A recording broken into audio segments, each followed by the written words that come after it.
The stubborn old tutor points his long wooden stick at the blackboard, forcing my eyes to stare at the cold row of black alphabets. To my ears, these silent letters make no beautiful music at all, looking like sharp, meaningless stones upon the page, as the stern governess lets out another heavy sigh of pure disappointment. Seeking a single glimpse of my mountains, I escape the heavy mansion, running up the endless steps of the tallest cathedral stone tower. Pushing open the heavy wooden window with a rapidly beating heart, I find only a vast sea of gray roof tiles stretching to the horizon, and my heavy tears drop onto the dusty floor of the belfry.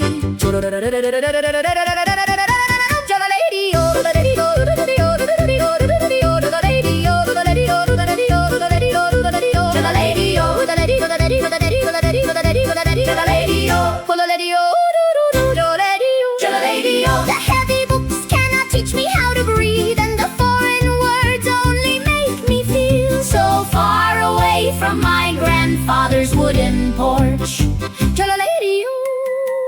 The old bell ringer notices my weeping and opens a small wicker basket, presenting a bundle of tiny warm newborn kittens into my hands.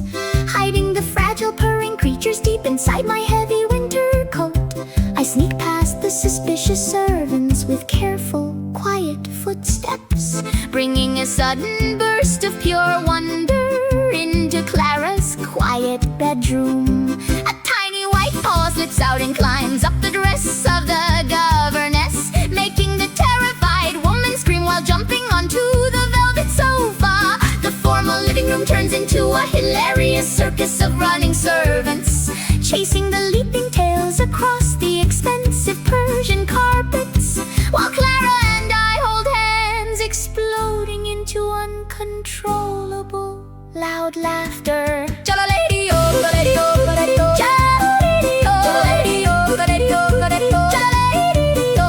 Our secret rebellion brings a new light into this fortress, waking up the dormant joy of our young hearts with the tiny sound of soft, playful paws.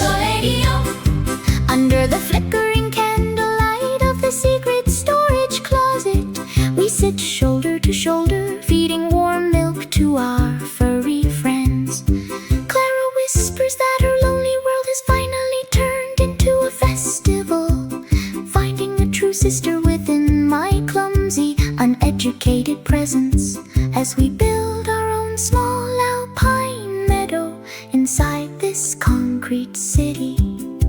The strict alphabet still look difficult on the schoolroom table, but the warm bond we share gives me a new reason to endure.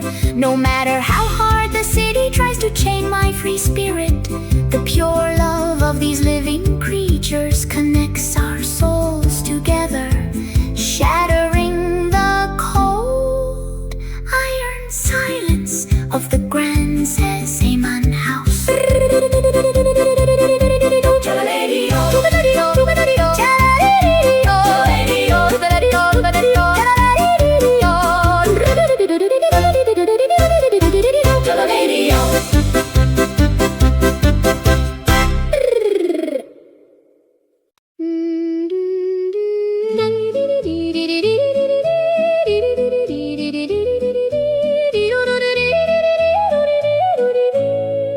My broken heart shrinks into complete silence inside the dark hallway, having failed the alphabet test under the cruel gaze of the governess. She calls me a stupid barbarian who belongs to the wild dirt, and I cannot even cry out loud anymore, staring blankly at the cold gray brick wall with empty eyes. A grand carriage stops before the gates, and a beautiful silver-haired lady steps out, bringing a sudden rush of fresh air that drives away the mansion's chill. She pushes aside the fake politeness of the strict house rules, walking straight toward my frozen, shaking figure, holding my small hands with a gaze full of deepest understanding.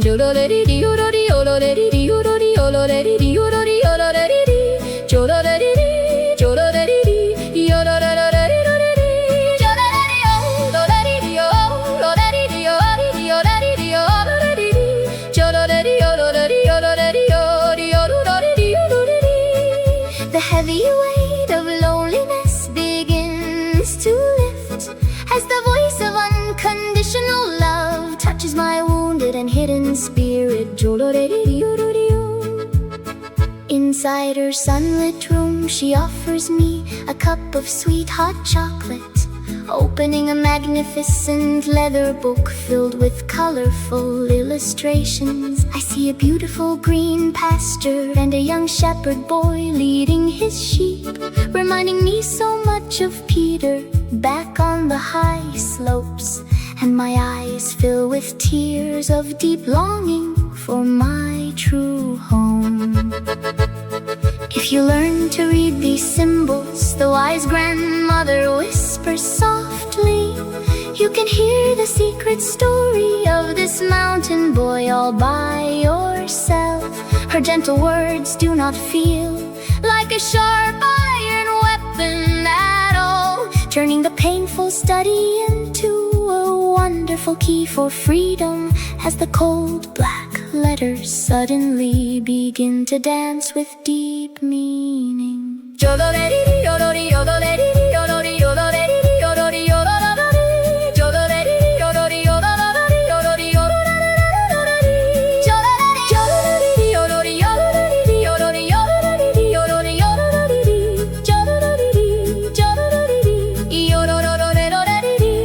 The thick darkness of my ignorance is shattered, opening a bright new window to the world with the magic of ancient stories.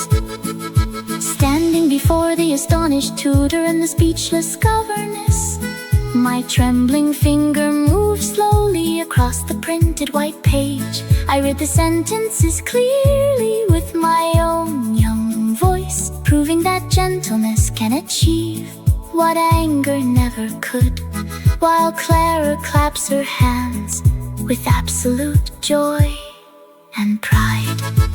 Sitting together on the garden bench beneath the golden afternoon light, I read the beautiful tales aloud while Clara rests her head on my shoulder. Through my simple words she feels the cool breeze of the alpine peaks, escaping her metal wheelchair to run freely through the meadows, as the old lady smiles warmly while pouring the hot herbal tea.